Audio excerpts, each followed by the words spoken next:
Shit. Hey there. Getting ready to start my boat project here.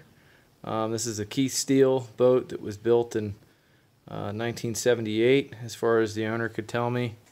I picked it up at an auction for $370. It's in really good shape. As you can see, it does need paint, which is what I brought her into the garage to do. And I'm also going to try and maybe redo that rope seat. But you can see that the paint's pretty well worn off on the bottom of the boat there on the inside.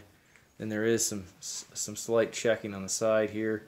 Hoping I can sand that off, and maybe if I have to, patch anything with fiberglass. Here is again going around the bow, and now down the port side.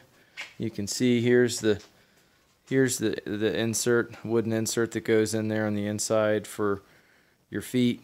Those holes will go where the oarman's feet go, and then this is down to the stern of the boat. Again, this is a Keith Steele 1978 boat, made in Oregon. I'm hoping to get her fixed back up again and maybe get her out there after steelhead in the fall, or salmon out further west. Anyhow, it's a quick update of what I've been working on.